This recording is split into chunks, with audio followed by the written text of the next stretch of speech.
মা, তুমি এই ঘরে শুয়ে আছো কেন?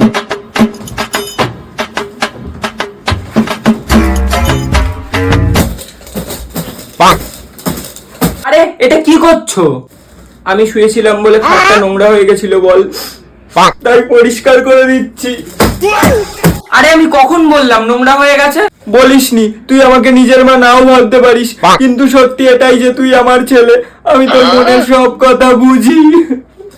আরে বাবা, তুমি তো সব সময় ওই ঘরে শো, আজকে এই ঘরে শুয়ে আছো তাই জিজ্ঞেস করলাম। চুপ কর।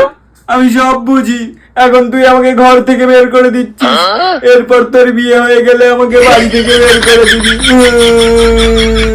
বাবা, ভাল লাগে না সব সময় এই একই নাটক।